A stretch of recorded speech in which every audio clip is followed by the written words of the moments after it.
प्रदेश सचिव गार्गी कक्कड़ एवं डॉक्टर पंकज बेनीवाल प्रवक्ता नूंह पहुंचे। बता दें कि आत्मनिर्भर भारत को लेकर पूरे देश में अभियान चलाया जा रहा है।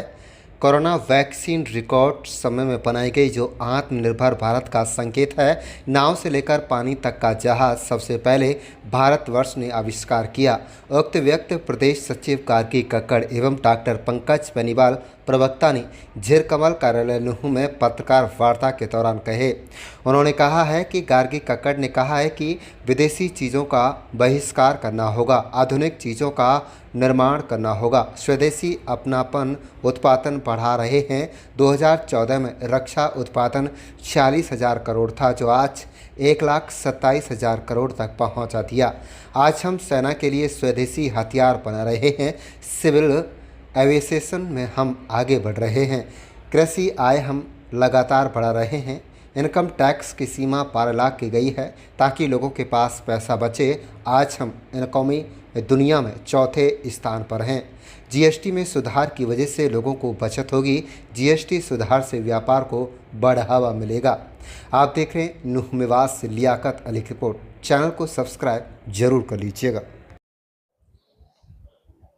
आज उपलब्धियों की बात करें तो क्या पहले वाला हरियाणा नजर आ रहा है? 2014 से 25 का हरियाणा, आप 2014 से पहले का हरियाणा और 2014 से 25 के हरियाणा में बदलाव आप देख रहे हैं। रोज जनहित में नई नई स्कीम आदरणीय मुख्यमंत्री जी जनता जनार्दन के लिए कुछ ना कुछ नया कर रहे हैं। जैसे अभी रजिस्ट्री का काम हुआ है, घर बैठे आप रजिस्ट्री कराइए। इससे पहले मैं आपके पास आपके बीच आई थी 2100 रुपये बहनों के लिए। इससे पहले जो एक हमारा ये बनाया गया परिवार पहचान पत्र के माध्यम से घर बैठे 60 साल की उम्र होते ही पेंशन मिल जाएगी। ऐसे कितने ही काम हैं। और मेरा फसल मेरा ब्यौरा, कितने ही ऐसे काम है 14 से 25 तक अगर हम गिनने लगे तो मेरे घर बहुत लंबी फहरिस्त है। और जनता जनार्दन को घर बैठे सरकार का सहयोग मिले, सरकार उनके कामों को पूरा करे, इस तरीके का प्रयास सरकार के माध्यम से चल रहा है। अमित शाह जी, अभी ये प्रेस नोट आ ही जाएगा क्योंकि हम उसमें खुद उपस्थित नहीं थे, ना मैं और बेनीवाल जी, और अभी प्रेस नोट आ ही जाएगा आप सबके। वो आए हैं तो कुछ देकर गए। और आज तो एक डेयरी का उद्घाटन किया उन्होंने, डेयरी का किया है, साबर डेयरी का। अच्छा, आ गया। तो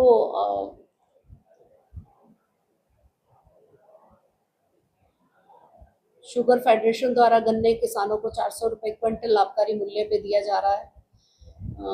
दूध का वो अभी डेयरी की बात आपसे मेरी हुई गई है। इसके अलावा आज जो सबसे बड़ा काम था, जो कारीगरों को, जो बुनकरों को, जो इस तबके को छुआ नहीं जा रहा था, आज हरियाणा के अंदर उन लोगों का इतना बड़ा कार्यक्रम करना, उनका सम्मान करना, उनको मशीनें बांटना, ये बहुत बड़ा काम है। और खादी बोर्ड का शायद हरियाणा की धरती पे ये पहला कार्यक्रम है। और खादी बोर्ड है ऐसा हमने भी नहीं सुना था। और इसको जीवंत करने का काम 2014 से जो सरकार ने शुरू किया है, और इससे कई बुनकर जिनके यहाँ 1 मीटर कपड़ा बुनेगा तो रोटी आएगी।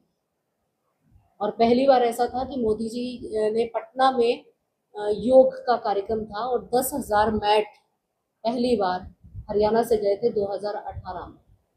तो बुनकरों को काम मिलना, कारीगरों को काम मिलना, हर जो पार्टी का मुख्य लक्ष्य था, जो सरकार का, हर घर को, हर हाथ को काम, छत और रोटी, इस तीनों पे पार्टी बहुत अच्छा काम कर रही है।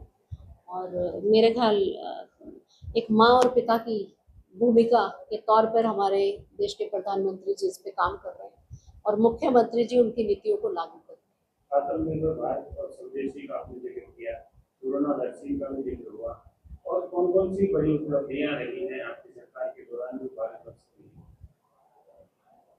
ये उपलब्धियां कम है। अच्छा, चलिए। हाँ जी, हाँ, डिफेंस तो मजबूत हुआ है हमारा। ये तो सीमा मजबूत, सबसे पहले होता है सीमा मजबूत है तो हम मजबूत हैं। पहले आप सुनते थे, सुनते क्या, आप ही सबके हाथों से लिखी हुई कलम के द्वारा है। और आप साक्षी हैं इन चीज़ों के कि जूते भी फटे होते थे, भोजन भी ठीक से नहीं मिलता था। आज हमारे जो सेना का मनोबल है कितना ऊंचा है। पहले हमारे देश का जो जवान है, या ये कहें कि हमारे जो ब्रिगेडियर और आर्मी चीफ्स होते थे, वो सरकार के आदेश के अनुसार चलते थे। अब वो सरकार से खुल के बात करते हैं कि कहाँ युद्ध की जरूरत है और कहाँ नहीं। उनको फ्री हैंड किया हुआ है कि देश की आज़ादी के लिए आप निर्णय ले सकते हैं। इतना बड़ा विषय। उसके बाद आज हम आत्मनिर्भर हो गए। पहले हम बहुत सी चीज़ों के लिए निर्भर थे दूसरे देशों पर। आज ट्रंप की क्या स्थिति है?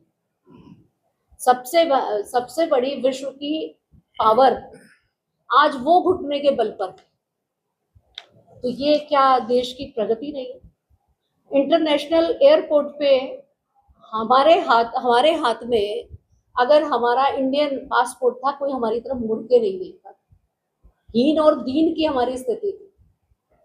और आज हम इंटरनेशनल एयरपोर्ट पे खड़े हुए हैं और हमारे हाथ में सिर्फ इंडियन पासपोर्ट नजर आता है, तो वहां का कर्मचारी भी जय मोदी कह के जाता है। इसके अलावा मैं एक बात और आपसे साझा करना चाहूंगी कि जो लोग विदेश में हमारे रह रहे हैं और वो अब हमारे से जब साझा करते हैं, वो कहते थे पहले हमें लगता था हम यहाँ से चले तो गए। बहुत सारी चीज़ें होती हैं, आदमी सेटल हो जाता है वहाँ, जहाँ से अपना बहुत कुछ बेच के जाता है, या माँ बाप भी बच्चों को भेजते हैं।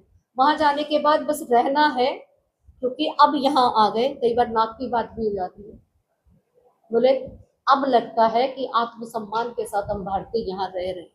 अब हमारे जो सम्मान मोदी जी ने बढ़ाया है, कि वहाँ के लोग हैं। आपकी भी जानकारी में ये सारे विषय हो।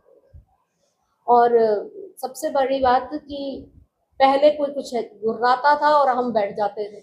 पुरानी आप तस्वीरें देखिए, पुराने प्रधानमंत्री, मैं नाम नहीं लूंगी, और इंटरनेशनल प्लेटफॉर्म के ऊपर, मंच के ऊपर वो खड़े हैं और देश भी खड़े हैं, तो सुकड़े से, झिझके से, दबके से एक साइड में खड़े हैं। और आज सच में लगता है हिंदुस्तान का शेर आगे चल रहा है, और वो अकेले नहीं चल रहे, पूरा धरती उनके साथ चल रही है।